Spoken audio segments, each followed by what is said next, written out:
Hail them. Hailing frequencies open, sir. Hailing frequencies. Open. I don't know why I keep giving alien street food a chance. It's always such a gamble. Captain, we're being hailed. On screen.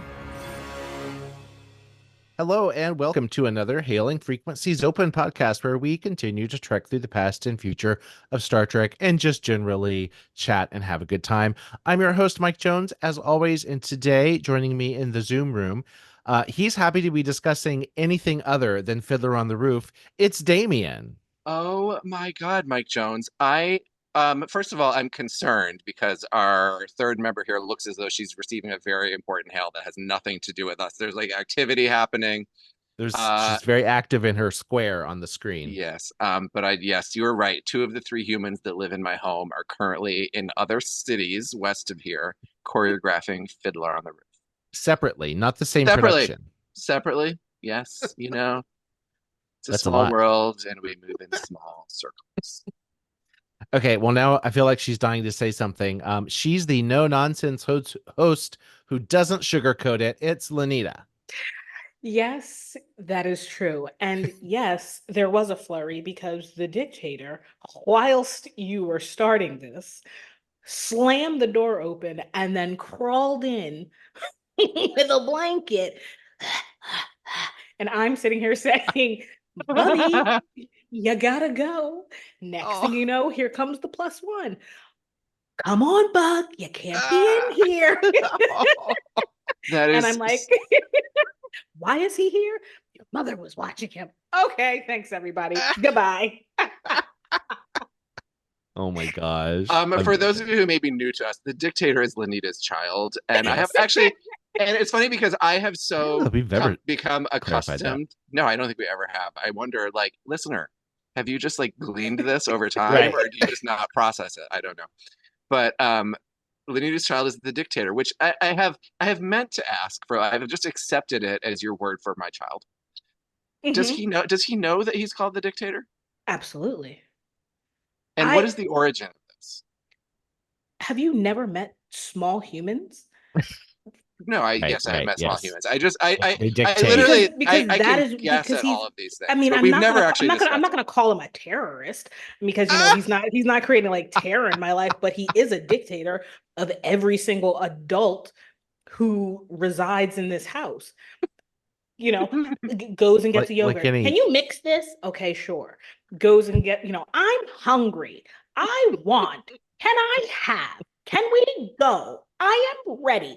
It's a never-ending barrage of demands that must be met or else. And so I feel like that's what a dictator does.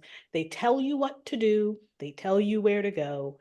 It's sort of like being a prison warden, but I can decide my own bedtime.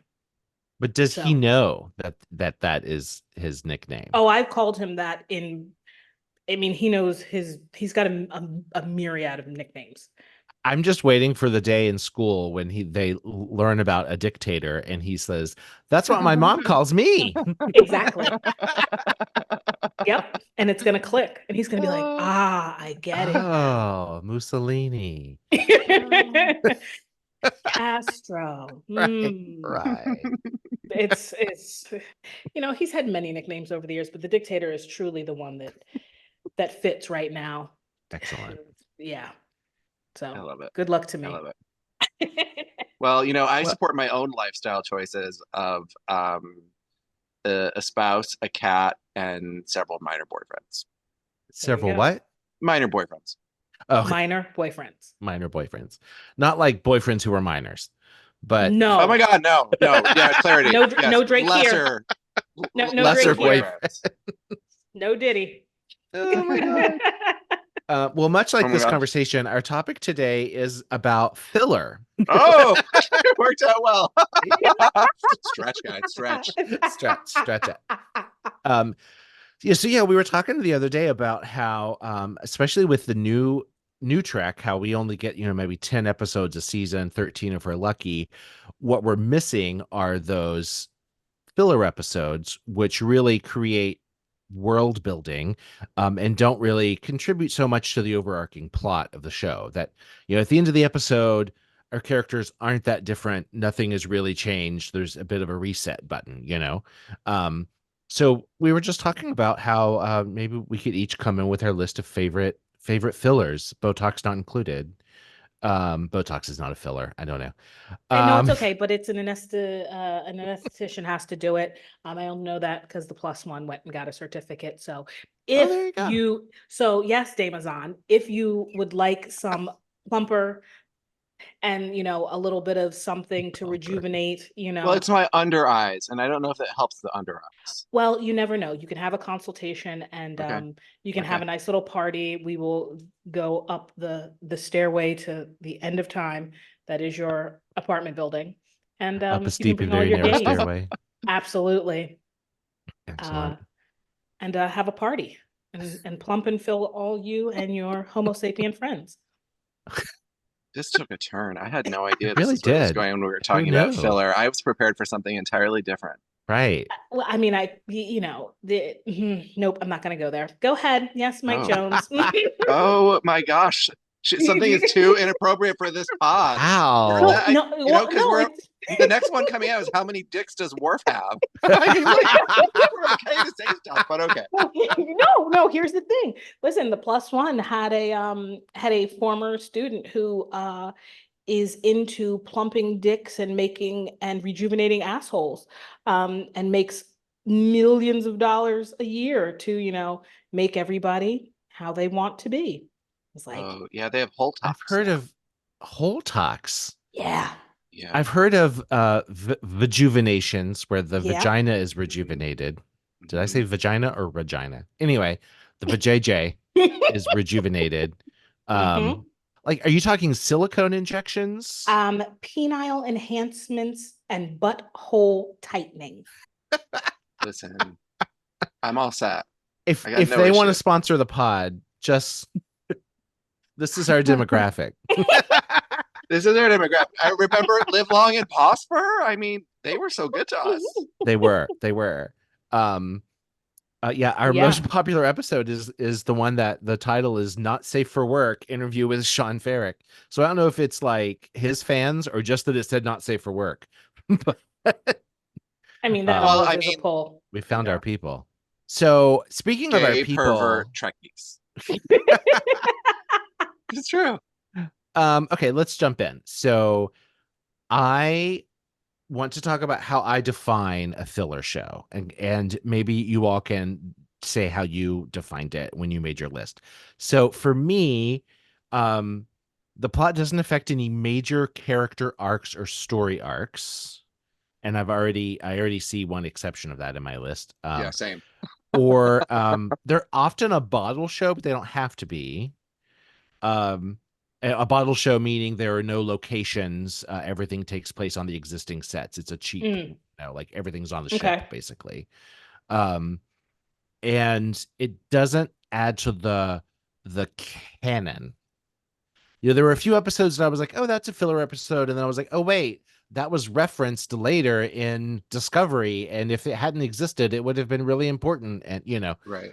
So I didn't choose it. So that's how I kind of defined my filler episodes. How did you guys approach it? Similarly, though I realized that I have broken one of my filler episodes that I picked has some actual life developments for our characters. But if it's the same ones. I bet it could be. It probably is because you two have the same brain. So I'm out here on an island. I take that as a compliment. It is meant as a compliment. One of these days at work, I want someone to tell us that we have the same brain, and I want to know who that's going to be. She's like, laugh. She's like, she can't even even make it work. And now she's rolling. What I would add is that it's low stakes. So to me, this is or comparatively low stakes, because we think of Star Trek Discovery, and I think this may be sort of a reaction to the time that we spent talking about Discovery, and because Lenita gave this really thoughtful explanation of the seriousness of Star Trek Discovery, and that the stakes are always not just like the ship might blow up, like the galaxy is going to blow up. Like the entire galaxy is going to end. And these filler episodes to me are like the opposite of that in terms of the stakes of the story. Like, if sometimes they find a way to be like, oh, the ship might blow up, but that's kind of not what the episode that's interesting. About. I think some of mine had higher stakes. I'm already questioning my own criteria. I also decided, as I'm talking about it, but well, I also decided that since we decided to do a list of 5, I would do one from each of the legacy series. Of course you did. Overachiever. Literally, I was like, filler, huh? Okay. And then I was like, filling, okay, something in the middle. And then I typed into the Googs Star Trek filler episodes. And then I read through said list and I said, oh yeah, that makes sense. But I did initially think of one that people may think is a filler episode, but I absolutely love and would watch it no matter what. So some of these are that for me. I think because I'm not saying that they're like, but like, how people think filler episodes you can skip. Like a lot of the discussion is like, hey, you want to watch the entire series and you don't have 60 hours. Here are the 10 episodes that you don't have to watch. That's not going to leave you out on a lurch about who a character is in their development or whatever. Yeah. Right. Yeah. That's an interesting way of approaching it. Like, if you were introducing someone to Trek, these would not be on your list of episodes they have to watch, even though they're good episodes. They don't have to watch them. It's like, hey, this is if you have time. Yeah. This is going to be fascinating because I think we're all like, I'm not even sure that I'm consistent in my own criteria. I know. So. Okay. Who wants to go first? I am going to say Data's Day, Next Generation. I had that on my list too. Yes, see, because which I had a backup. Which, by the way, is it is high stakes because we meet Keiko for the first time. Keiko and O'Brien get married, and that is kind of it ends up being very important to O'Brien later on because Keiko is a character in Deep Space Nine, etc. But for me, especially with Next Generation, it is all of those things that are. That he does tap dancing with Beverly. He does, all of he goes shopping for wedding gifts with Worf. It's all of these sort of like everyday activities that are giving you, first of all, insight into Data's journey to become human. And insight into his relationship with each one of these characters. And when we had Misty Chance on several weeks ago, she said it was the first episode that she saw as a kid, which to me actually makes me think like this could actually be a great, because we've talked about this a little bit before, like what would be if you got a newbie who's like Star Trek, like I'm interested in it, but there's so much and I don't know where to start. It's overwhelming. Where would I start? I think that is an episode that you could start on.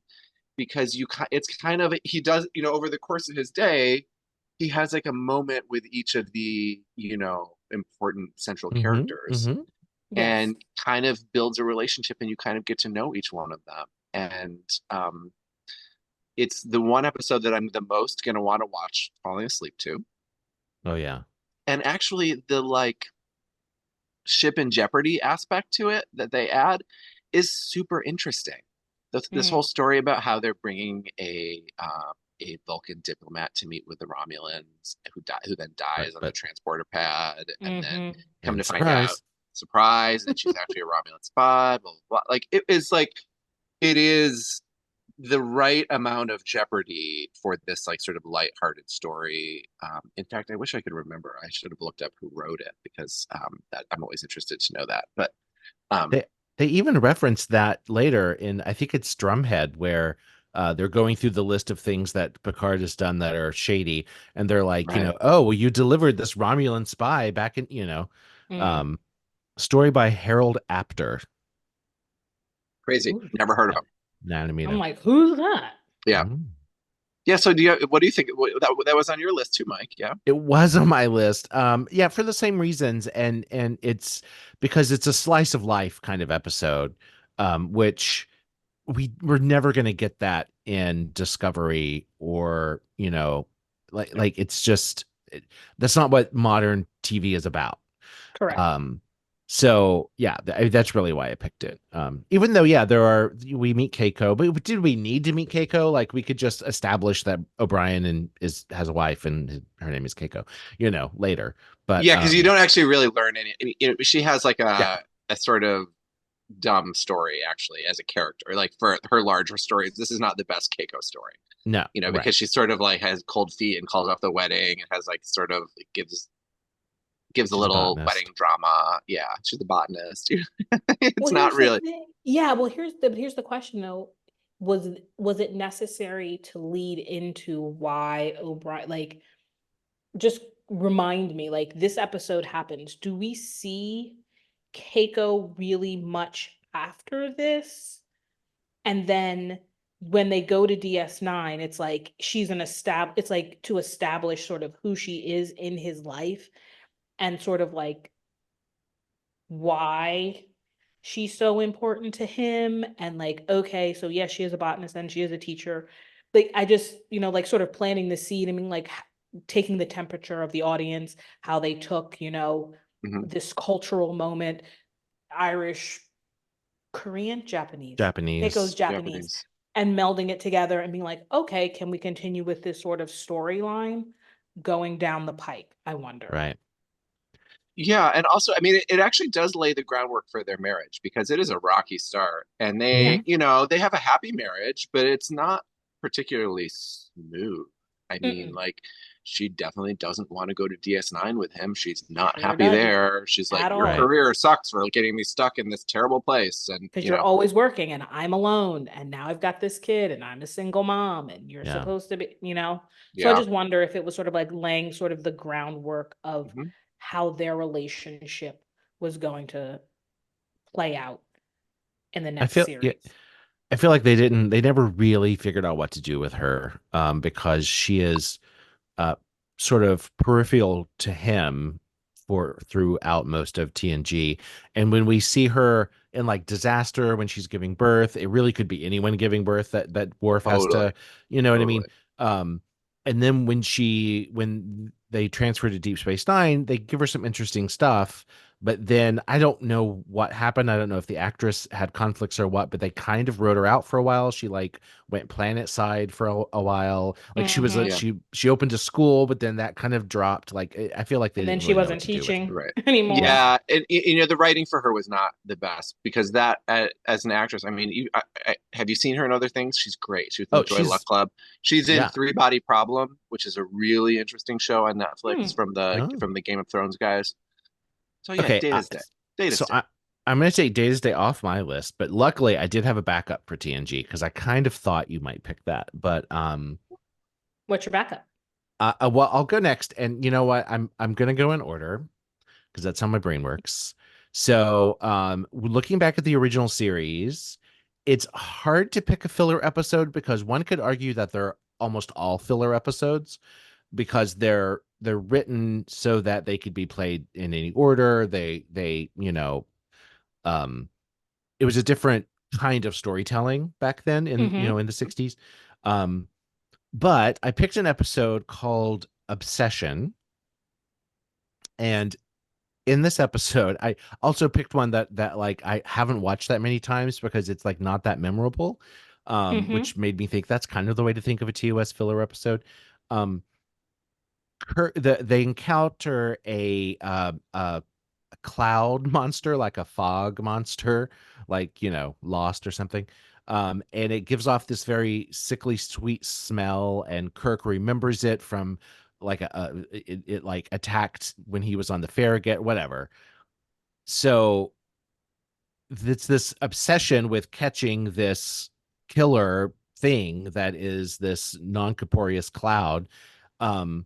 and then they catch him and that's it. So it's like nothing really happens outside of, and then they catch him and that's it. Right, you know what I mean? Like it's just this little sort of self-contained story, as many of them are, but they don't really explore another planet or another culture. Or so many of the original series episodes were each planet they go to is like an allegory for a topic that they're trying to discuss. Right. Like they wanted to talk about the Vietnam War, and they did this private little war episode where the Klingons are giving weapons to these two warring tribes. You know what I mean? Like it was an allegory. This I don't think is really an allegory for anything. I think that it's filler. It's a filler episode. And sometimes you think that it's like we need 26 in the season. Right, yeah. And how many scripts do we have? And right. Yeah. And then someone says, "Hey, I've got an idea. What about a cloud monster?" Right. They're like, oh, there's this short story that we could adapt, and boom, there it is, or whatever, So yeah. It's funny. I don't even remember. I guess that's the point. I don't even remember that episode. No, It's not very memorable.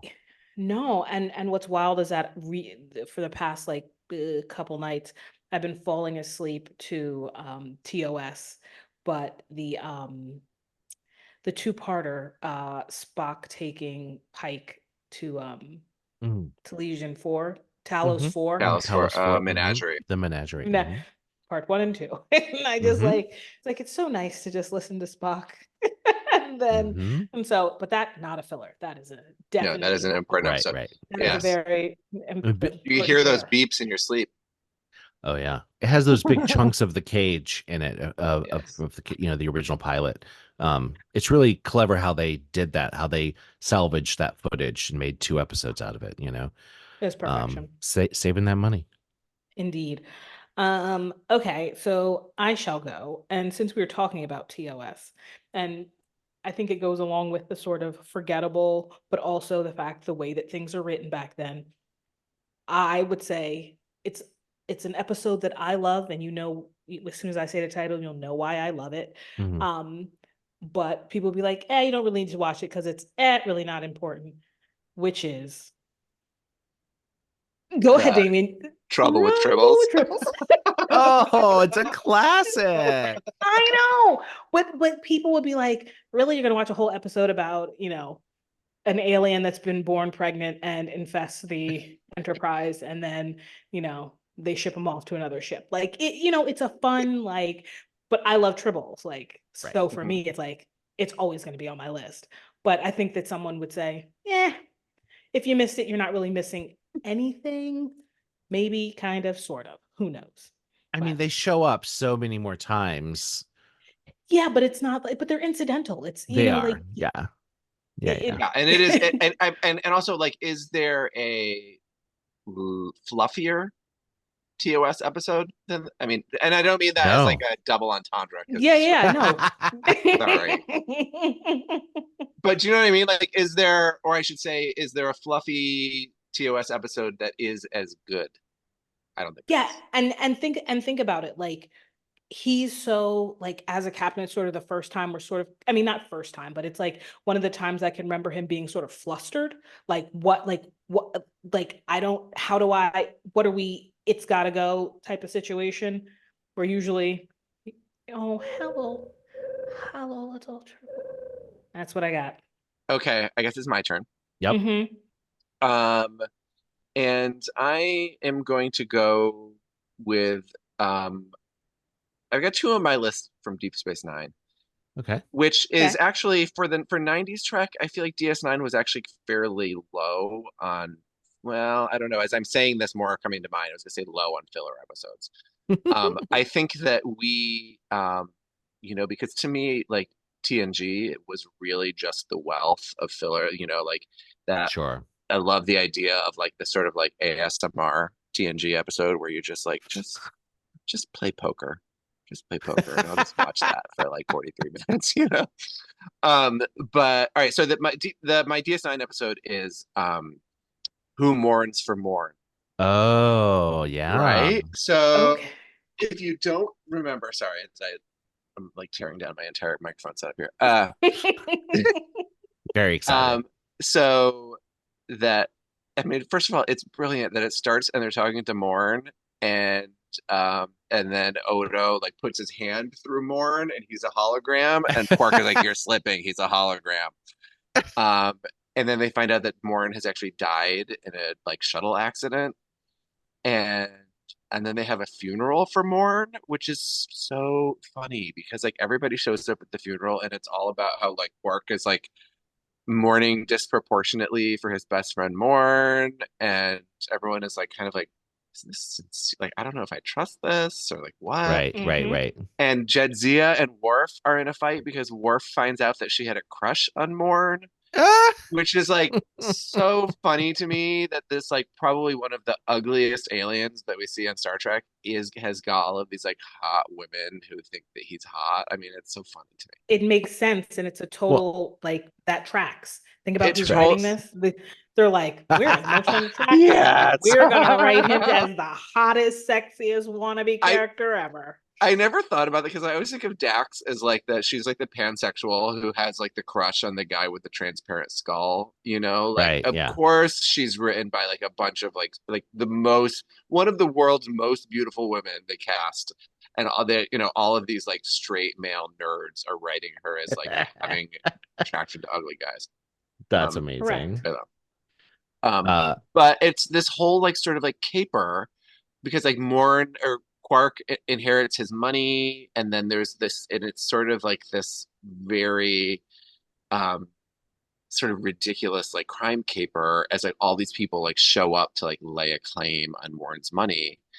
And then of course at the end we find out that Morn is not actually dead. So like it would have like a world impact because Morn is in like every episode. But doesn't speak. But doesn't speak at all. Right? And I mean, he's an extra. He's like filler for the bar. You know what I mean? Right. Which is a whole other sketchy topic, right? Like, because you're like, was he paid as an extra? That's my question. Is it the same person in Morn? Because if you look at the costume itself, it looks like it's a foam. I only know this because I've watched Face Off.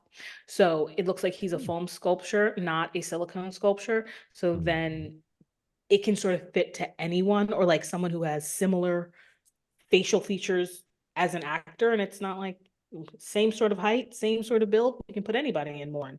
So did you really have to? No, I think it's the same. Mark Allen Shepard, I think is his name, and he was in it the whole time. And wow. Yeah. Did he say anything about how he felt about how he didn't speak and he just sat at the edge of a bar? Well, by the way, like there's so many actors like that. Like we met Tracy Coco at the convention, and right. And she was an actor in a bunch of different Star Treks, never had a line. So like there's lots of people that they understand that's the gig. But Morn, I think, is a different one because they really made a character out of him. And so yeah, if there's anybody listening who knows how that actor was paid, we'd love to know. Right. Because that episode ends with Quark having a fully like emotional acting scene with Morn, and Morn never talks the whole time. And one of the jokes was about the ongoing jokes in the episode was about how Morn runs at the mouth. Correct. Right. Yeah. And nobody's seen him speak. Yeah. It's amazing. It's so funny. And it just is it to me sometimes those like Ferengi episodes, the sort of like Quark caper episodes can kind of go either way. And to me this was just like the funniest, cutest one, I thought. And also it was like it really felt like they'd killed him off, So Who Mourns for Morn? Rewatch it. For Morn. And also it's a great reference. It's a reference to an original series title. Who Mourns for Adonai? Right? Yeah.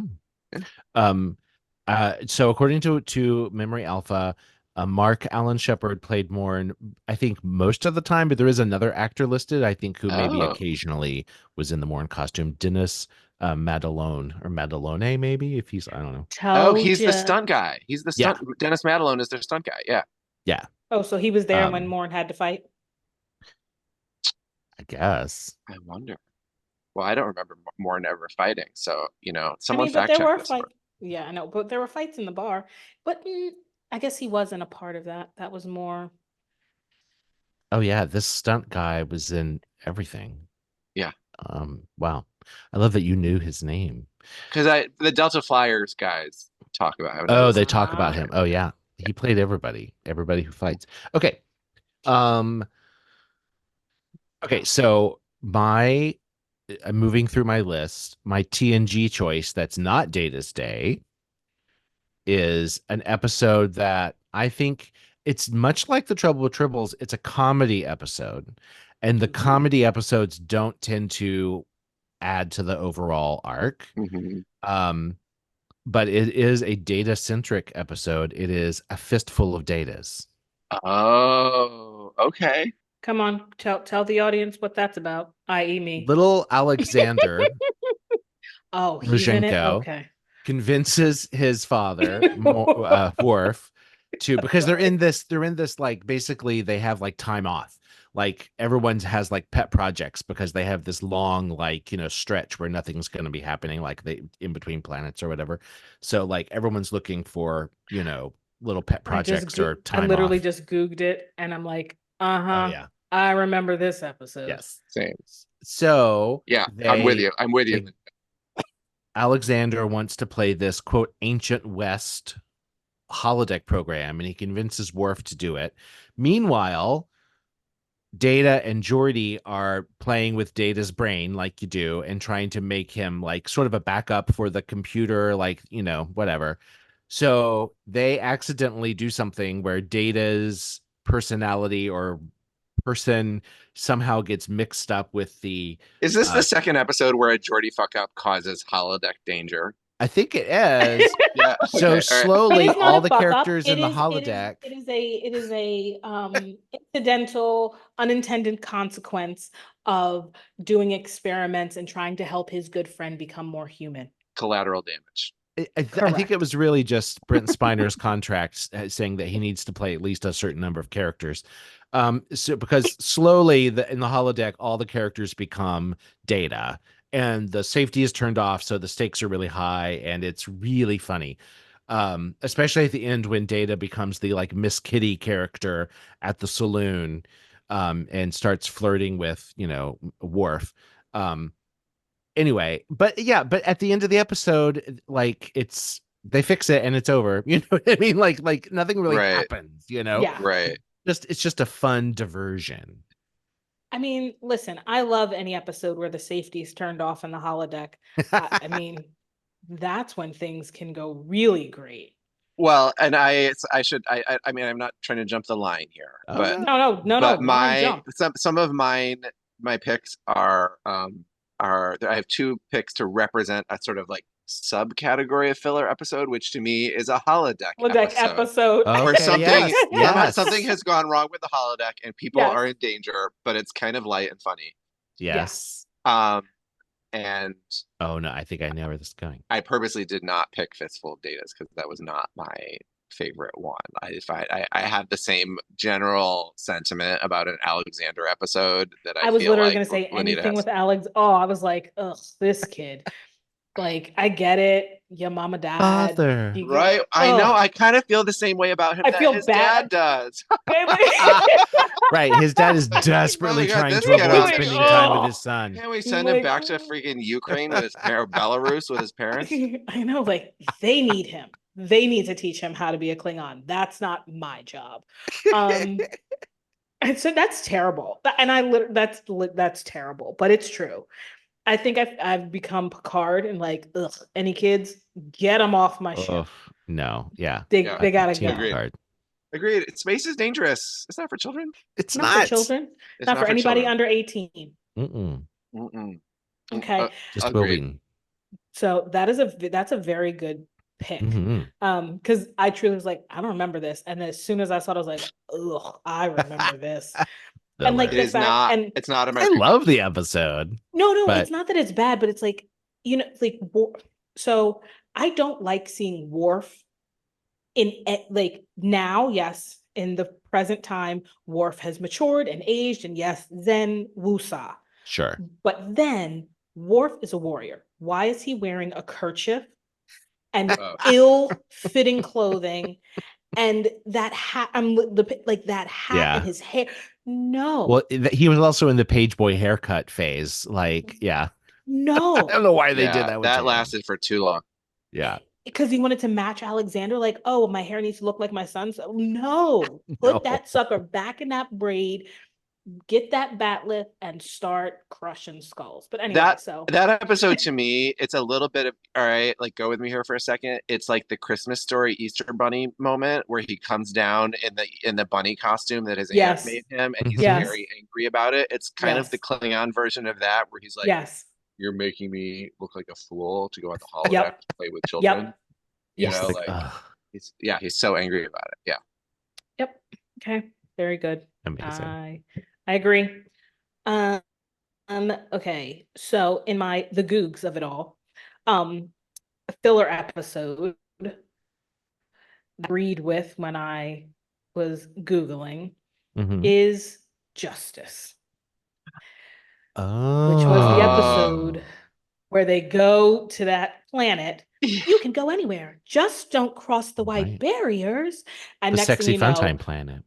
Yeah, where everybody runs everywhere. But if you touch that grass where the flowers are being watered, we'll murder you. Like, what are you talking about? And I understand it's probably speaking to certain countries that believe that any small infraction gets you killed.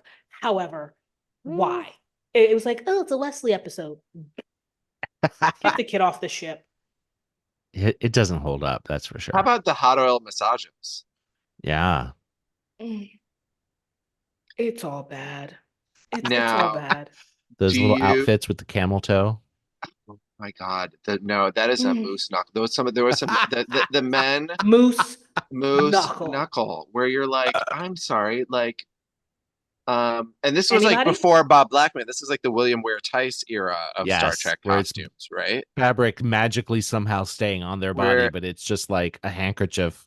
Correct. That's double-sided tape right there. That was the invention of double-sided tape. It all works with a dance belt though, and like just contain that. Just put it in a little sling. Like they were wearing banana hammocks back then. What are we doing? Yeah, there was no wrapping it up. It was just let it flop around. But now tell me, because Mike, I know that you saw it at the same age that I did as a kid. Were you like, this is kind of sexy? Oh yeah, absolutely. Like so that got your nether regions a twinkling. Yeah, like the other teenage boys who come and play with Wesley, who like don't wear shirts, basically. The little twink boys, like 10-year-old Mike Jones was like, what's happening? Well, also one of the twink boys definitely had a hairy chest, which was like a definite thing for me because I remember being like a kid and being like, I do not want a hairy chest. I do not. Oh, right. It was like a thing for like. No, it sure didn't. And guess what? It's all fine. Like I'm definitely okay with it. Like, but as a child, I was like, that's a terrible thing to happen to a grown man. And then I was like, and I remember being like very embarrassed for that like teenage boy who had like a full hairy chest. Which, by the way, he probably was like 25. He was probably proud of his hairy chest. Yeah, and he was probably like 25. Yeah, and what was it that made you feel that way about hairy chest? Is it because you hadn't like yet grown hair anywhere? So you were like, I'm supposed to be smooth like a dolphin for the rest of my life. I don't know what it was. I don't know whether it was like sort of the sort of do we know about the the international male aesthetic? Do you know about this? Have we discussed this with you, Lenita? The sort of like the catalog magazines where they come, the product catalog, absolutely. Where everyone's wearing lace or see-through, and they are oiled and plucked and pirate shirts. And I think for a lot of, I'm just going to speak in like broad generalizations here. I feel like, which I love, gay men who are my age, like that was the first thing that you saw. Like the whole like the media everywhere, especially in like the 80s and 90s, was full of women were being sexualized everywhere you looked. Women were being objectified left and right. Whereas to see like a man portrayed in that sort of objectified kind of sexualized way was the only place where you could see that. And that aesthetic was very sort of like smooth shaven bodybuilder. And I think that was just kind of the way that it was in the 80s and 90s, I think. I don't know. Either that, maybe it's because I grew up on swim team. I don't know. I have evolved into a broad appreciation of men and their body hair, not to worry. But as a sort of like, God, what are you, like 8 or 10? When I was 8 or 10 watching that? I don't know. I just remember being like, that, like, what guy, he's Wesley's age and it's so hairy. That's really interesting. I can see how that. Yeah. Go ahead, Michael. Yeah, I mean, I think that there's like a very complicated view, especially in that era before that was something that was there was like a sort of recognized aesthetic behind bears. Yeah, or like Bears. There was not that was not an aesthetic that I viewed as something that was like potentially seen as attractive by anyone, I guess. Understood. In my fucked up gay kid brain. I don't know. Edo Boy #1 was 29 years old. Really? You just learned that? Yeah. 30. Yeah. And this is what happens. This is the problem with TV. Well, no, okay, it's not the problem. It's one of the unforeseen consequences of not being able to use child labor, which we shouldn't use for age appropriate acting. You have to hire the 27-year-old to play a 17-year-old because you can't get because you want the 17-year-old to look like the 27-year-old, so that when a 17-year-old looks like a 17-year-old, you're like, you don't look right. Like it's wild to me, like watching like Euphoria and everyone's like, oh, they're in high school. Actually, they're in grad school. Right. They're not in high school. No one looks like that in high school. Even the kid who looks the oldest in high school does not look like a 27-year-old. Which, by the way, as my sort of like entertainment industry self, I am all for that, because anything that avoids having to deal with child actors, or more importantly, their parents, you know, like I am. She's laughing on me. Why is that so shocking? It's not shocking because it's true. Stage parents. Hello, like we had to deal with parents upstate, and those kids were high schoolers, like full on like juniors and seniors. And so anybody who is under the age of 16, I know their parents are terrible. I mean, not terrible. They're doing the best they can with the kids they have. However, sometimes you got to back up.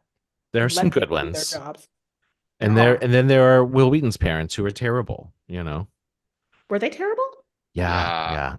He did not. He writes about that in his book. Oh yeah, you literally both went, horrible. When Will comes on the podcast, he's going to talk to us a little bit about it, but we don't want to go too deep because we don't want to open wounds. Exactly.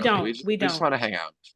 You know, I'll speak to it from, you know, a maternal standpoint of a mother that he wishes he had. So he'll open up and tell me all of the deep dark secrets. So I will take. Will you introduce yourself as the maternal figure he wishes he had? Absolutely. Wow. And also, Aaron, he has a very hot wife, so clearly he like turned out okay. Oh, he's fine. Yeah, you know. And here's the thing: is that Aaron will be here, and she'll be able to have her fawning moment, and I'll be able to help him with his inner demons, that his parents, those scars that they left on his soul. Justice did give us the meme of him describing a baseball bat, but it's just a meme of him like holding his hands like this thick, this long, you know. Like I've seen that a lot. Correct. It'll never get old. Good job. God, that's a good pick, Juanita. All right. Thank you. Whose turn is it? Oh, I'm last. No, right, so did I jump? I think it's you.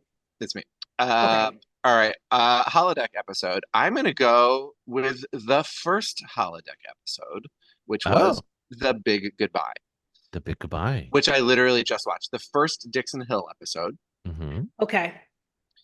And it is, you know, there's some like, which by the way won the Peabody Award for excellence in television. And it was the first Star Trek episode to ever win that. Isn't that weird? That is weird. Factoid. Kind of. Yeah. So tell us, Davian, did the holodeck function normally in this episode?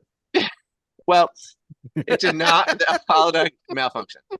The holodeck malfunctioned as they. All right, gosh,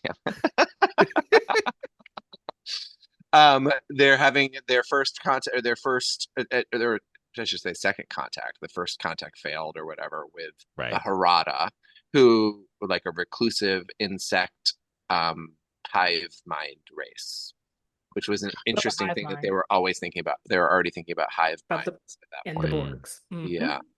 But it felt like the Harada were like maybe going to be like a adversary that was like ongoing, but they never came back after that episode. And I don't think they were ever even mentioned again. But it's a weird episode because Picard, the whole thing centers around Picard has to deliver a greeting to them in their language. And he's been sort of over preparing, right? Yep. And then Troy was like, the holodeck just got upgraded. Because you remember, so far we've only seen the holodeck do like faceless ninjas, and the holodeck has done like nature scenes, but the holodeck hasn't shown us at this point people that you can interact with yet. Yeah. And so it's the first time. So like Picard goes on, he's like, this is remarkable. Everybody's so real. And he comes back and it has like a staff meeting that supposedly is about the Harada, but all he can talk about is the holodeck. Automobiles there. It's like, guys, did you see this movie? It's so great. Yes. And so he's like, I gotta go back. Like, you gotta come with me. And it's one of the last real sexual tension, flirtation moments that we get from like their original take on him and Beverly. Yeah. Because it kind of falls off after like he invites her to the holodeck and she puts on like this like terrific like pink suit with the hat. Correct. Has, like, a little like that's the best part about the holodeck. Oh, it has a cosplay cage. Yeah, what do you call that? Yes. Oh, it's like a little bird cage, like a lace veil. By the way, there's a lady who I saw on the Twitter who did that look as her cosplay, and it was like on point. Epic. It was so good. I bet. It was so good. Yes. Nice red lip, beautiful rouge. Like I love the cosplay that's the one thing I love about the holodeck. When they really get into like, we're going to the period, we are in the period. But I also like the fact that they walk in there. Like, okay, question. The clothing for the holodeck, when it is period, are we asking the replicator to replicate us a 1920s pin suit a la private investigator? I think so. Okay. I think they I don't think that's holodeck though. I think they've had it replicated somewhere else. Yeah, they get dressed in their quarters. And then they always walk into it with the clothing on. And so I'm trying to figure out where that clothing comes from, because all they wear on that ship are pajama jams. Yeah, it comes from like a replicator, and then they like send it back to clothing replicator. Right. Yeah. Or if you're burning me, just go, and the next thing you know, you're in a full cosplay. Which is the best thing ever. You just a tap away. But to me, it was there's like inconsistencies that are dumb. Like one of the ladies kisses him and leaves lipstick on, which Beverly then wipes off later. Which you're like, that lipstick wouldn't that disintegrate? That should have disappeared, right? Right. Okay. And also, at no point does anyone say, why don't we just beam them out? But wait. There was a problem with the holodeck. So here's the thing: the safety. Look at them. I did the Googs just to get some safety was off. The safety was off. So that means that the rules of the holodeck sometimes don't hold true. I mean, if you can get shot in the holodeck with no safeties and bleed, then I think that lipstick that a holodeck character kisses you with stays on your face. I think a holographic bullet is, you touch it and it's real if it propels so quickly through your body that it can hurt you. So that makes sense to me. Okay. But it goes back to my question of, if you go on the holodeck and order Thanksgiving dinner and eat it, when you walk off, does it all disappear out of your stomach, or did the holodeck give you replicator food? The lipstick I think falls under that. Although, did she? Wait, who kissed him? Some lady. The first one who came in, who's like, I need. Someone's here to murder. Someone's coming to murder me. Murder me. Yeah. Okay. Yeah. It was his first client.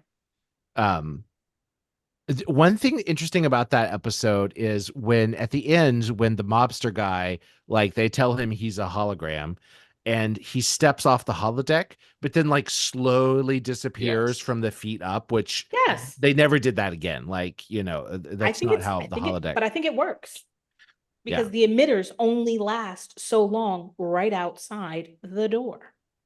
It makes sense. I love that somebody on Lower Decks had the idea of like, if you are fucking somebody on the holodeck that is a hologram. Oh yeah. And you come in them, what happens to your cum? Like it just end program splat on the floor. Which is why they have to clean the holodeck. Yes. Why the Lower Decks will have to clean the holodeck, right? Right. Isn't that they have what to that's clean about? the holodeck filters, right. They're cleaning the holodeck filters from all of the body because they fluids bleep being it, deposited into holographic sex workers is really what it is. They're trying to give all of you dudes Mariner so the gross. worst jobs on the ship. We're not grosser. No. You are saunas, Planet Fitness, any gym. The worst job in the world is to clean the saunas, or because y'all are gross, or the showers. Y'all are gross. There are people who talk about that. Like there is no. I will eat a hat in the middle of Main Street. I guarantee you that there's probably one or two out of 25,000 women who, when they go to a gym, do they say, I've worked out, let me get my little rocks off before I go to work? Versus the majority of you. Danglers. That can't be true. Thank you, Damien, for agreeing with me. Right, so you have a 2-person sample size. Yeah, well, you spend a lot more time in gyms than I do. My God, that's what they talk about. Like gym workers literally talk about the worst job is having to clean the sauna and clean the shower because dudes are fucking disgusting and y'all need to wank it off to survive, a day. Oh, I've worked out, but let me, okay, now I can go to work. What? Like, wait till you get it home. Do it before you leave the house. Don't make somebody else clean up your jizz. Ugh. Hazard pay. The filler of their day is I'm trying to wrap it back to filler episodes. But like I came home from work today, right? Yes. And it's just me. No one else is here. The other people who live here are off in Anatevka. Right. And Anatevka. Really, so it's just me and you two. So like why not take care of it at the gym in the morning where there's like hot naked people? This is See, I thought the opposite. I thought you were gonna like wow, that's a lot. That's a lot. Mike Jones is like process. No, Mike Jones, it's not your thing. Also, I'm not judging. Okay. I'm just like maybe I should start going to the gym more. You should. Just choose your gym wisely. That's the point. Well, that's the thing. The gyms I can afford are not going to have the beautiful people. Right. My gym is just near work, so I just have to be careful that people. Yeah, just be careful about seeing people I know from work. Actually, I mean, since we got off track, there is definitely someone I know from the Twitter who does water sports video from the men's room at Planet Fitness, literally on 177th Street by my house. Which I'm like, that's first of all, that's not only like okay, that's perverted. Does water sport mean that means golden showers? Pee, yes, means that he's peeing all over everything, and it's not even in the shower. It is like in the toilet stall, and it's like gross. You're just vandalizing. Right, that's not a fetish. That's a crime. Somebody whose job does not probably pay them as well as yours has to come in at Planet Fitness. Right? Yeah, no. That's what I'm saying. Come in and mop up your piss. Like that's nasty. I'm sorry, Mike. You can edit this out. It's a judgment call on your part, but I'm sorry. I just had to share. No, I love the sharing. We love watching Mike Jones just cringe. She would, like, and if Leona's like, y'all are gross, that is a challenge to just be grosser. Just be grosser. Wow. I did not realize that the average New Manhattan gym was just like a gay bathhouse. Like I had no idea. Well, on the other side. Mm-hmm. Good times. Good times. Okay, well, thank you. What episode were we talking about? Oh, right, the holodeck. The holodeck episode, yes. Okay. I mean, but like I said, I love it when the holodeck has problems. Those are the best episodes when something goes awry and everybody can really get hurt. So I think that's a good one. It is a filler though, because Yeah. nobody really cared about. And I think it was the original. That episode was the original holodeck filler. Like everything else, like that where something goes wrong on the holodeck, it comes from that one. It comes from that one. It's the granddaddy of those episodes. I love it. So I don't have a holodeck episode, but this one, my Deep Space Nine choice is an early episode. Okay. And it involves Rumpelstiltskin. It's terrible. This is a terrible episode. If Wishes Were Horses is the episode. And the thing, okay, I won't even go fully into the plot because it's so dumb. But basically, at the end, the big threat that's threatening the ship, they're like, oh, wait, that's just there because of a wish. It's gone. So it just like resets at the end. That's why it's a filler episode. It's like 42 minutes of nothing. Nothing happens at the end. It is filler. It is filler. It is definitely filler. That is filler. And it's one of those ones where like if you're like, ooh, there's a new Star Trek spinoff on. It's in its first season. I'll try this out. You might never go back if that was the only one you'd seen. Right. You don't want to start again. An episode you would, if you were telling someone to watch, you would not include this on the list. I believe actually, sort of anecdote about that episode. I'm fairly certain that it was a leprechaun instead of Rumpelstiltskin, and because you couldn't use Rumpelstiltskin because of copyright. No, because Colm Meaney was, there's a lot of weird Irish stereotypes that people put out that are actually fairly offensive, Yes. And so he was like, he's like Irish, and the leprechaun, like, come on, heads up, like this is like grown. Yeah. I get it. So they used Rumpelstiltskin instead of a leprechaun because it was ethnically offensive. Yeah. Leprechauns are ethnically offensive? I think it is it kind of is like an Irish stereotype. Yeah, I think it sure. Where's Sean? I thought they were lucky. I know where's Sean when you need him. I was like, they're lucky little creatures that hoard pots of gold and tell you that if you get over the rainbow, you can have it. Versus the murderous creature, with their 4 movies about. Oh yeah, no, but no, I think that it's I think the leprechaun does come from, like from Irish and Gaelic mythology, culture. Yeah. Like just like the a lot of cultures have that. The in Iceland they have the little elves. Are they elves or are they trolls? I think they're elves. But anyway, like in Norway also has like little, like there's a lot of traditions of fairies and elves and things like that. And the ones in the tradition in Ireland, I think, is the leprechauns. But you're right. We as a modern culture have taken that and turned it into like the Lucky Charms box. Right. Dictator loves the Lucky Charm. Right. Well, I mean, the Fighting Irish in Notre Dame. I mean, I definitely grew up in a Notre Dame family, and that was, that's all of the terrible Irish stereotypes right there. So. Oh, yeah. Yes. Yeah. Correct. The Fighting Irish, cringe. Yeah. Yeah. Maybe one day they'll change it. Okay. So we use Rumpelstiltskin. That's fascinating. Mm-hmm. Well, but you know what? Rumpelstiltskin kind of works better in this idea. Because what is he looking for?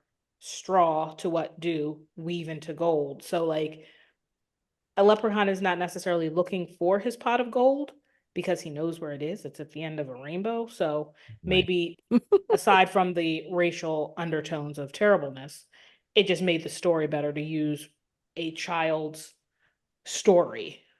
Because as I read, what is it, Memory Alpha, like that it's the little bit who says that he's in her room. Yeah, and if he eventually threatens to, like Rumpelstiltskin, the part of that original myth or whatever, urban legend, fairy tale is that he would come back for your firstborn child, Correct. He's a child snatcher. Right. Yeah, because she had to weave the entire room into gold. That's Rumpelstiltskin was a very good story. Weave the entire room of straw into gold. And if she didn't, by the time the sun came up, he would take her firstborn child. Right. And the out was, well, you can break the contract if you can guess my name. Guess my name. Right. Anyway, fascinating filler episode. That's what's on my list. I feel like I'm gonna go back and watch these filler episodes and be like, these are great, except for except for this one. Data's.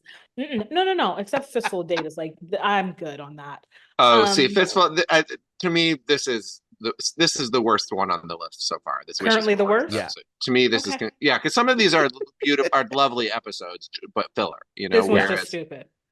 You're like, this I'm not a huge Fistful of Data's fan, but this Wishes Were Horses it's got my vote for the worst that we've named so far. Okay. I think you're next, Lenita. I am.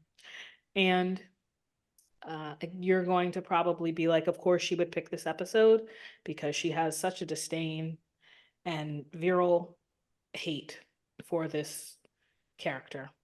And not hate, just dislike. Code of Honor. Ooh. Doesn't really need to be seen. For many of the reasons we've mentioned in previous such a bad episode. But also, like, why?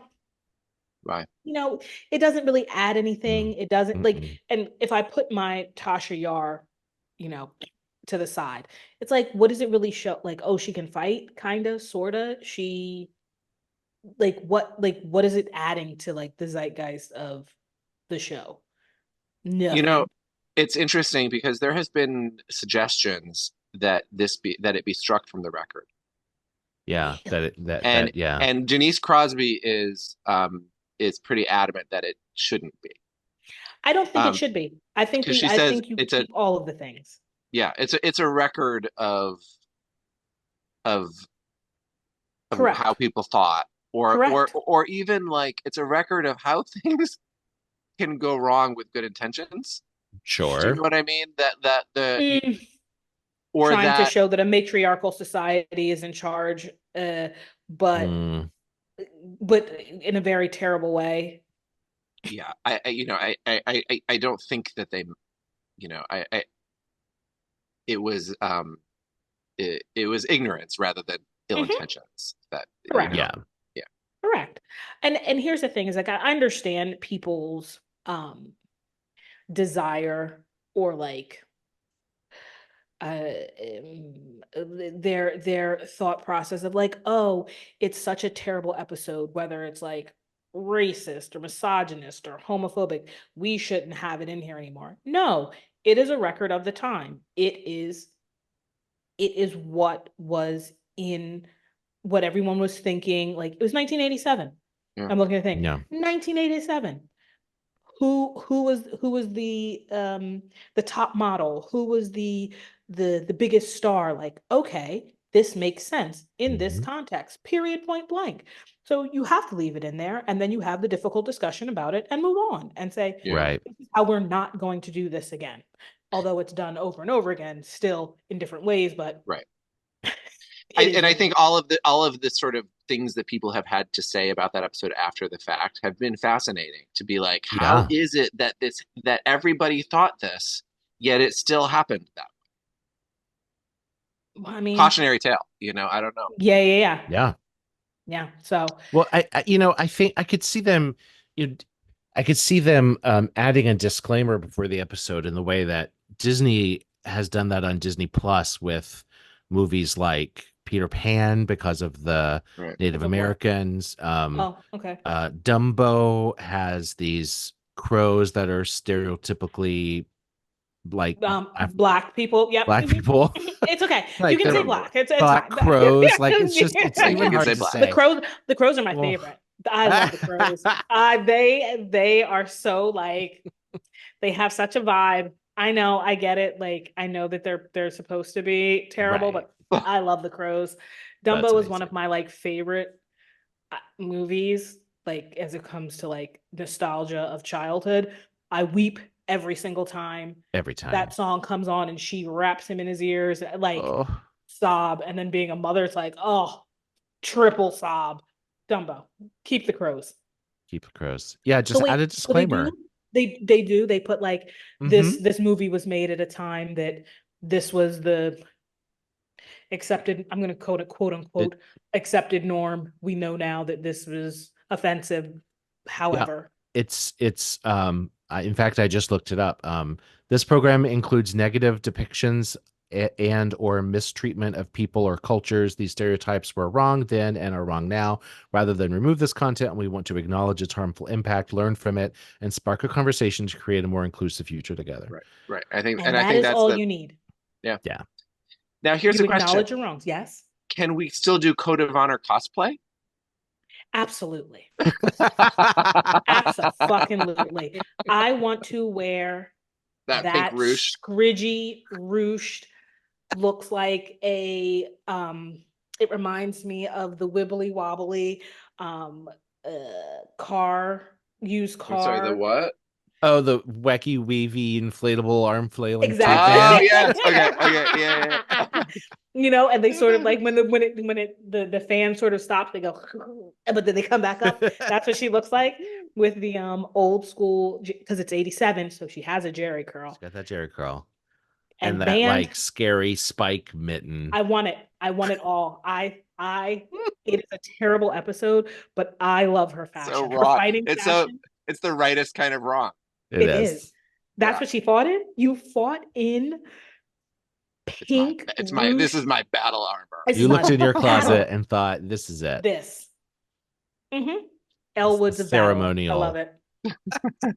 I love it so much. Okay. Oh my gosh. That's mine. That is my filler episode that, yes, it shouldn't be struck from the record, but it really doesn't need to be watched. Yeah. Is it me? I think it's me. No, it's you. Okay, on. great. Sorry. I'm like not in the right order. It's okay. I'm gonna say, I have a handful left, but I feel like I'm gonna do. I love a handful. I'm gonna do Manhunt, Star Trek: The Next Generation, season 2. Lwaxana Troi is in her horny years, and she's gonna fuck anything. Has the thing? It's almost another holodeck episode. She's going through like menopause or something. She's going through menopause, which is like the horniest time for a Betazoid woman. And the Antedians are on the ship. They're like giant fish creatures, one of whom was Mick Fleetwood, right? Yep. And Mick Fleetwood. Right? And that's a porn name. It's Fleetwood Mac.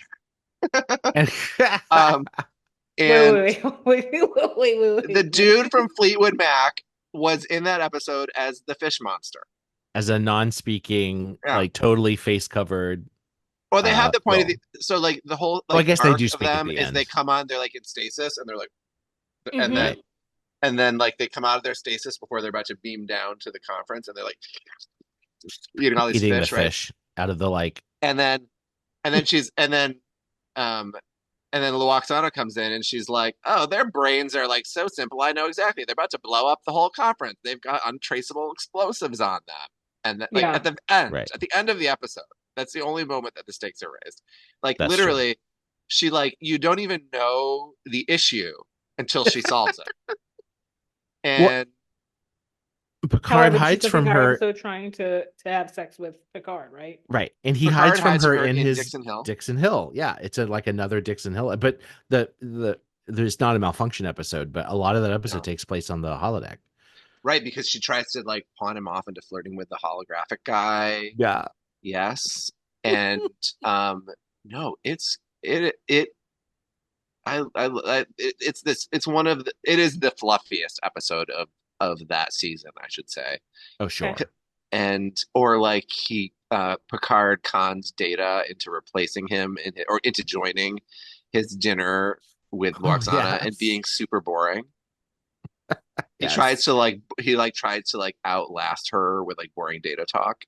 Well, he thinks he's showing up to a dinner party, and he shows up, and it's just him and Lwaxana and Mr. Holm. Who I love. Who honestly is one of my favorite like rando characters who just shows up. And you're like, and he's like lifting luggage that weighs 700 pounds. And he's just like, pink. It weighs a feather. Like that would be a fun cosplay. Oh my god, Mr. Holm. That would be a fun I'm not tall enough though. I'd be like the little person version of Mr. To wear stilts. I had to learn how to wear stilts at clown camp when I was younger. Oh. Of course you went to clown camp.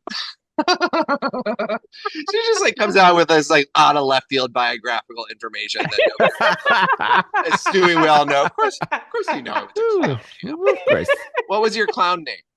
Honestly, they didn't make us have them, but like we learned how to walk on stilts. We learned how to juggle, which I've plumb forgotten. He did like double takes and pies in the face, and the whole like it was full on. Like it was wild. It was wild. Like a week of clown camp. Mm-hmm. Learned how to do your makeup. Like you got to choose like what your face was gonna look like. Were you gonna do like full like? Did you want to be a mime?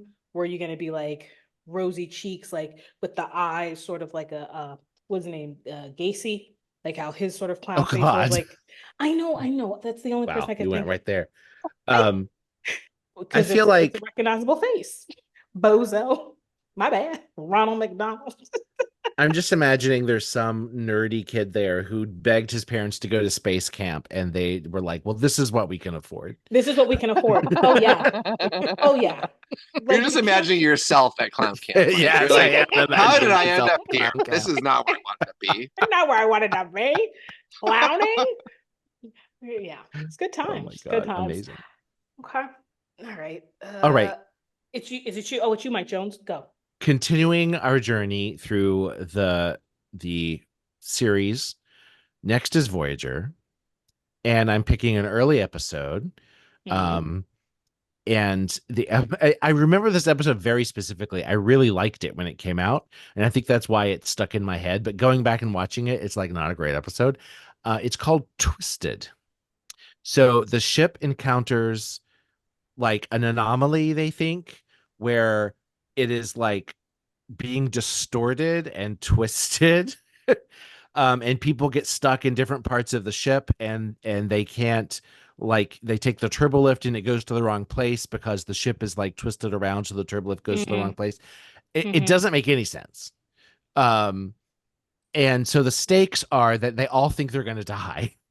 They're like, well, this is it. Like they've gathered in like the very center of the ship, which I think is the holodeck for some reason, which is still operating and showing like Sandrine's, the like bar that they created on the holodeck for a season. And they all like confess things because they think they're about to die. And then the thing washes over them, and it was fine. It was an alien trying to communicate with them, and it did a big data dump in the computer, and that's how the episode ends. Were there any? Do you remember? Why can't I remember this? I'm literally looking at it on fan. I'm like, I don't remember this at all. Is there Janeway any, is? Oh, sorry. No. I was going to ask you, are there any amazing confessions that you remember? I think Chakotay confesses that he doesn't really like Tuvok, or he thinks Tuvok is pompous or whatever. I mean, that's facts. We already knew that. Yeah, there's nothing really shocking. Neelix doesn't confess to Kes that he loves her and that he wants to have her back babies. Her back babies. There's this scene where Janeway is in a Jeffries tube, and the door opens and the tube is like distorting, and she reaches her hand out and it gets caught in the distortion, and she's like screams in pain. I remember that scene very specifically. Oh my goodness. Yeah, it's a weird episode. Oh, and at the very end, it's Kes's birthday, and Neelix comes out with a cake. Ta-da. Any episode with Kes, boo.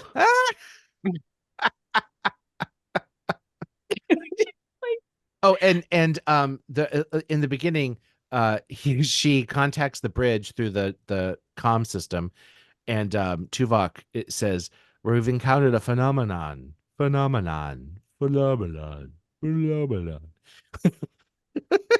have to rewatch this episode. I'm certain that I've seen it, and it is not. These pictures do not make me want to watch this episode again. It's also they're still in the Tom Paris is kind of flirting with Kes, and Neelix is really jealous. Like that whole plot was stupid. This is what I mean. Boo. Kes. Boo. Filler episode. Doesn't matter. Yeah, big filler. So the three that I mentioned were really like my three. But Okay. as I was doing some more googs, something popped up and I was like, this makes sense. Deep Space Nine, a Lwaxana episode. Oh yeah. The Forsaken. The one where she eventually lets him be a puddle in her, she Odo. holds him in so her dress sweet. and she takes off It her is. wig. I know, but like Lwaxana, like her episodes to me kind of are filler episodes. Yes. Like just in general. Like Yeah. I Sure. like her. No, I like her as a character. I like the fact that she drives her child absolutely up a fucking wall. Like She's a role model for you. Absolutely. But here's the difference is that I feel like Troi had to go through more than a year and a half of therapy to get over her mother. Oh, sure. My goal is for the dictator to not have to spend more than 18 months working through whatever unintentional trauma I have put upon him in his formative years.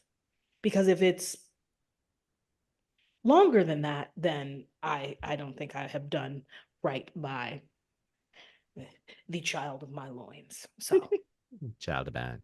Yeah. But no, like I love her. I love Lwaxana so much, but she just like it's like the episodes that she's in, it's sort of like, they're fun. What are we learning? Nothing really. She's a Betazoid. Yeah. She's like the queen Betazoid of all the Betazoids and thinks her daughter is like wasting her talent, sitting, talking to people and not reading their minds and blah, blah, blah, blah, blah. Like they're always fighting. Speak out loud, mother. You know, it's rude to mind talk. But I mean, it's a fun episode, but again, watching Odo dissolve into a puddle of goo where she's like kind of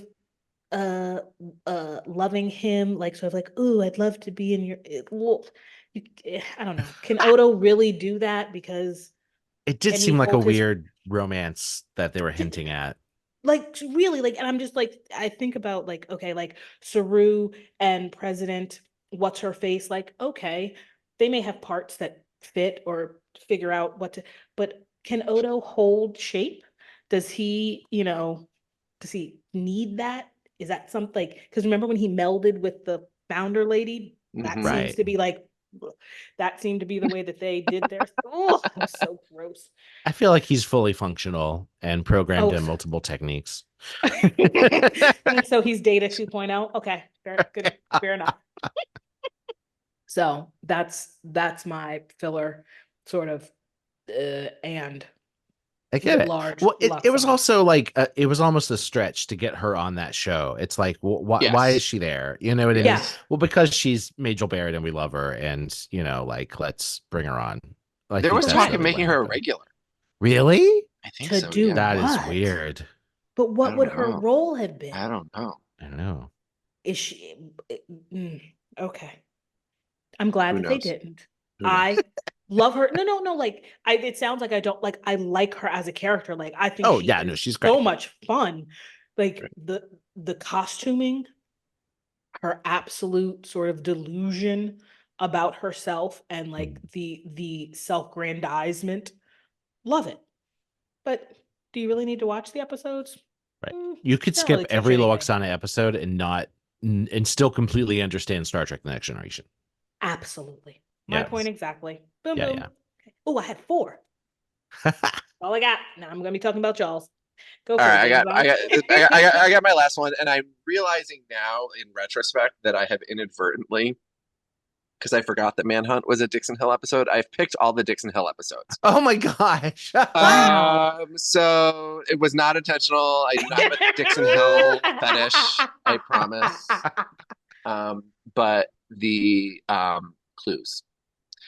Clues is the episode where Data lies, right? They have encountered a reclusive species that wants to destroy them because they know they exist.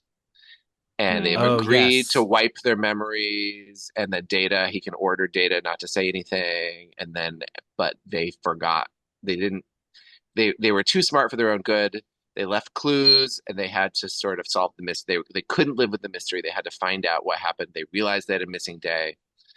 And it's not a bad story, but it is I think of it as filler because it is one of those episodes that has all of the like it's a similar thing. They're like on a long trip someplace. There's like nothing. They're all they've all got time to explore their hobbies. Idle right? hands. And so so Beverly is like growing plants.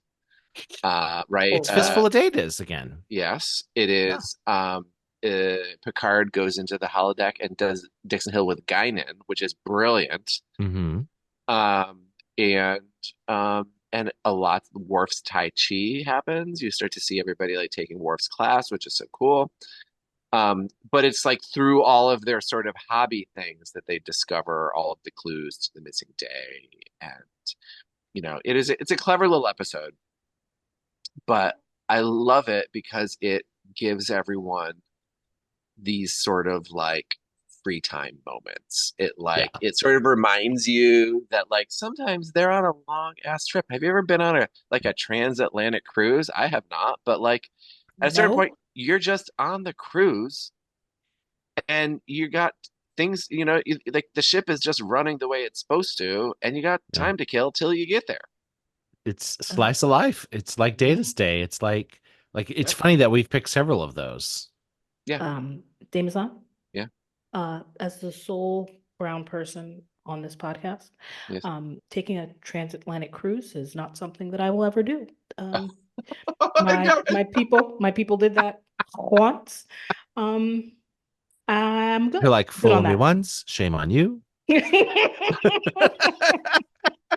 Cruise, yes. Transatlantic, nope. Trans-Pacific? I'm not doing it. Not crossing an ocean, buddy. Not going to happen. There are souls of my people who are no. Blessed be. No. Cross the ocean another way. I shall fly. No, you know what's realistically, I would fly as well. I just think about when you're on a long trip on a ship. Journey. Yeah. I know. I couldn't pass up the opportunity when you said transatlantic cruise. I was like, cruise. That would have been lovely. No, I think it's interesting. It also sort of coded language. Exactly. Still happen. It's interesting how it's I'm like. gonna remember that the next time I say transatlantic cruise. That's what I hope, that I pop into your mind. You're like, that like it gives us a little backstory. Racist ass cruise. Oh God. Into like what people do. Like, you know how we always talk about like there really wasn't backstory, there really wasn't any sort of a through line, or like, in the current Trek, everybody has like full realized characters. Like I feel like this was an opportunity to be like, oh, Beverly likes plants. She likes to grow them. Or you know what I mean? Like, oh, Picard really does love murder mysteries, but only in the 20s, which is weird that he takes Guinan, because in the 20s, they wouldn't have been doing that together, because Guinan is what? Brown. So, but we all suspend that disbelief because... Which, by the way, everyone in the holodeck suspends that disbelief. But in the big goodbye, they're like, Data's from South America. You don't look very tan. You look exactly. Right. You know what I mean? Like it's interesting. But okay. Well, and in Fistful of Datas, no one freaks out that there's a alien monster as the sheriff. You know, that's why he has the hat on. It covers his forehead. That's why holodeck rules. They're suspended. It's like all-star rules for Drag Race are in effect. What those are, we don't really know. Oh my God. That's amazing. My goodness. Okay, Mike Jones, what you got? Okay, Enterprise. It's an early episode. All of mine are kind of early episodes. I realized. I think it's early. It's A Night in Sickbay is the name of the episode. Oh yeah. Well, that does just sound like it's going to be a filler episode, doesn't it? Even the title sounds like a filler episode. But Captain Archer takes his dog with him on a mission. On an away mission, and the dog offends the aliens that they encounter by peeing on one of their trees or whatever. They come back to the ship, and the dog is also picked up like a pathogen and is sick. So Dr. Phlox is trying to heal Porthos.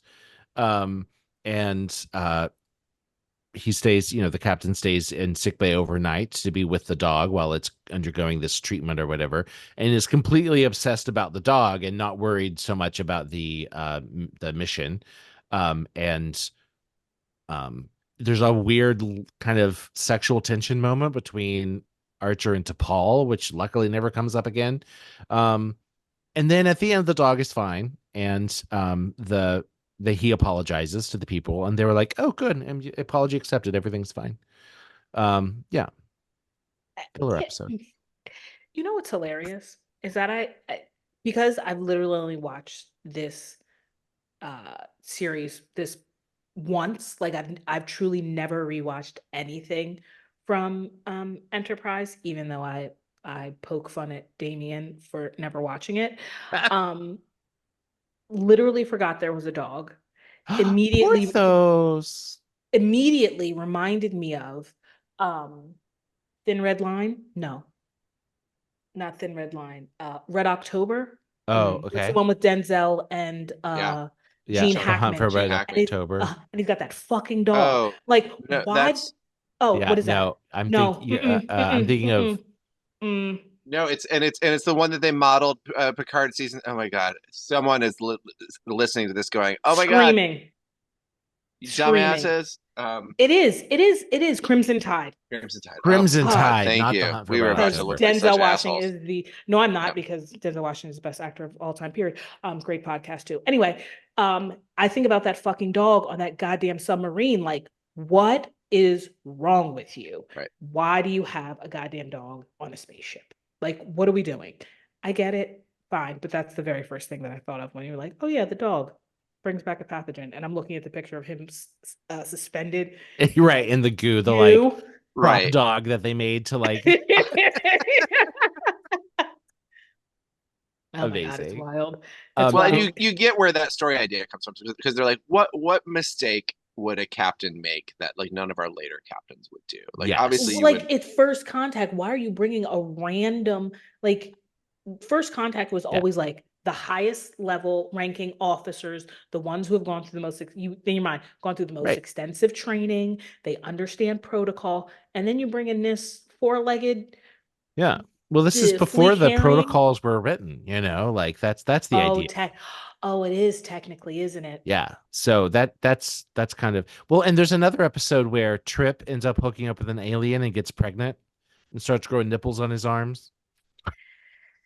It's just, I guess I may have to rewatch this because the wildness of it all. Damien, we should do that together. We should just, we should. Yeah, I know. I just gotta bite the bullet. Listen, there's other stuff I would do it too. It's just, let's just sort of dive in. Yeah. We should have a little marathon. It's not, again, like all the ones on my list, I don't think that, well, except for the If Wishes Were Horses, none of the rest of them are bad episodes. A Night in Sickbay is actually an interesting episode, and you learn a lot about Phlox and like his weird alienisms and stuff, like in the sickbay at night and trimming his toenails and whatever. You know where we still get fillers? Lower Decks.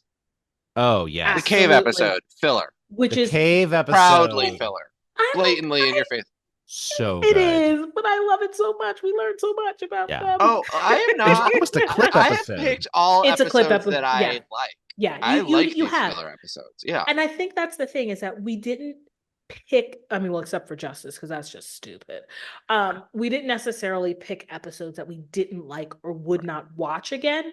We picked episodes that did not take away from the series that it is a part of. Like, if you miss it, no one's going to be like, you missed the idea that like this was born in this episode. No, it wasn't.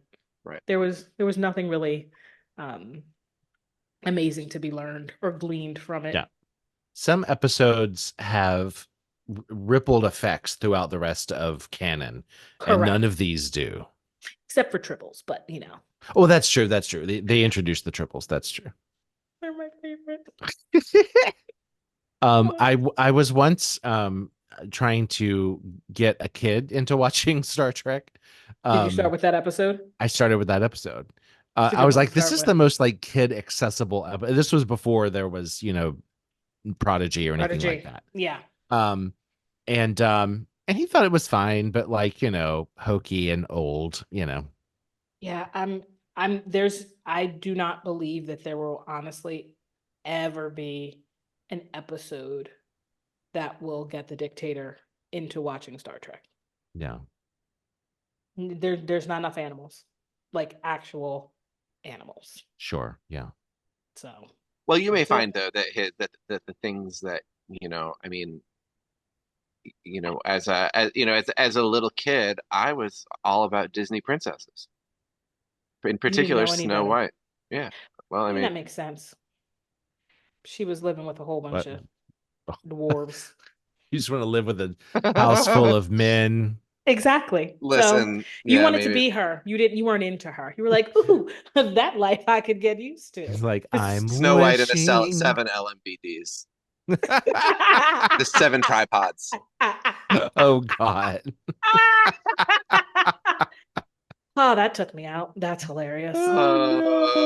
This is what happens this is my life experience working with actual dwarfs. This is true. And actually, do you know what, a thing that I learned from that? The plural of dwarf is, it depends on the kind of dwarf that you're talking about. Are you talking about a human with dwarfism? They are dwarfs. Okay. Are you talking about magical, mystical, fairy tale creatures? Dwarves. Like the 7 dwarves. Oh no. Not the 7 dwarfs. That's awesome, and thank you for telling me that. Yeah, that is fascinating. Look that up on the Googs. That is my parting wisdom. I love it. The more you know, my friends. This is a learning moment for you. It is. Do you have anything else on your list, Mike Jones? No, that was my whole list. Do you have another one? Me? Oh no. Listen, I pulled those 4 out of that was. Well, here's the thing. I don't know how to title this episode when we publish it, because if the title says filler episode, who's going to listen to that? You put it in quotes. Filler is good for you. Right. Low stakes Trek. Low stakes. Low stakes. I like that. Yeah, I love it. Trek to fill up on. No. Okay. Well. And that's your list? Oh, sorry, Mike Jones. No, you know. Oh, I'll tell you what my. Oh, you had an honorable mention. Yeah, he had a handful. I don't know if it was going to be an honorable mention. I go back and forth now, as we've talked, as to whether this is filler. Our man Bashir, Deep Space Nine, the Bond episode. I thought you were going to say that one earlier. That was my other holodeck episode that I actually, because I find that as a genre, I kind of get tired of the holodeck episodes, because I'm like, God, it malfunctioned again. Oh, come on. Yeah. How many times can it malfunction? Like, come on. That people. was to me. That was smart. To me, that was a standout one that I liked. There's like a flight accident. Rather, there's the one of the runabouts has been sabotaged. It's going to blow up. There's the transporter accident trying to save them from it, and the computer doesn't know where to put their patterns because they can't materialize, so it randomly puts them in the holosuite. And they materialize while Bashir is in there as characters in his like holosuite novel, essentially. And it is and it's a really good episode for him, because he's like, it actually 007. He looks like 007 in the pictures. Yeah, he sure does. He's very handsome in that suit, and he is it's one of the first times that we see him as like kind of a grown-up. Sure. Okay. It's like, it is actually an important milestone on his like journey from how he started to how he finished. Okay. Well, some of the best part is Garak being like, as an actual spy. Yeah, exactly. He's like, why would you live in this ostentatious way? And this is why we love Garak, because you can never know truly. Like, he is an international man of mystery who could be telling the truth or could be pulling it out of thin air. Also, Bashir shoots him in that episode. He shoots him with like a gun. And like nicks him, because you're like, you see him and you're like, and I knew because I had seen it before, but like I didn't remember the details. It had been a very long time since I watched it. I watched it recently because I kind of picked it out as a possible filler. And I was like, oh, he's like a surgeon. So he knows exactly where to shoot him to have this doctor, to have the desired effect to stop him from what he's about to do, to be like, I'm fucking serious. I don't actually want to hurt you, but I want to like show you. I want to shoot you for real. Mm-hmm. And he did it, just grazed his neck a little, weird Cardassian neck, and easy. Did it put a hole through it? Did it punch a hole through the? It kind of like took like the outer edge chunk of the edge off. Yeah.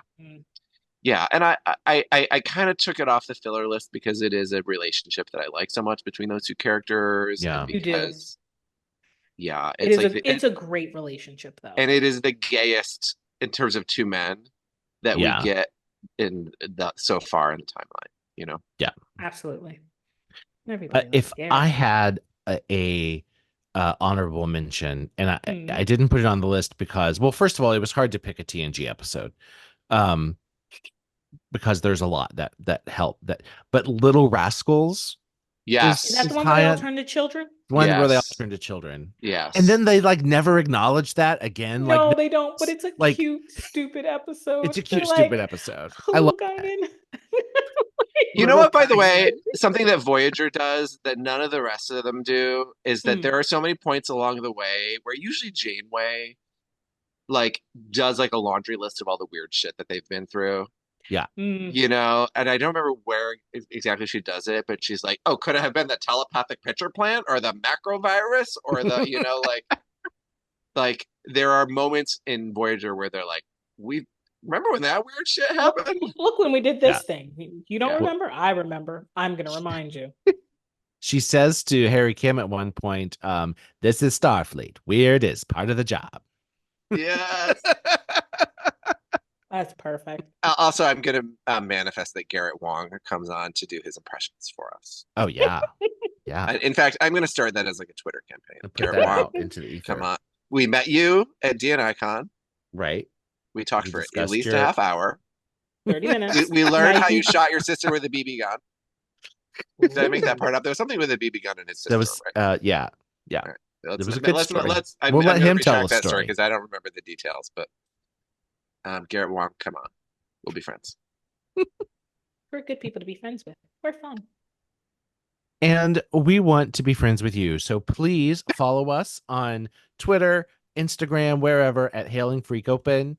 You can find us and at wherever you're listening to us now, leave us a 5-star review or however you can to help promote us.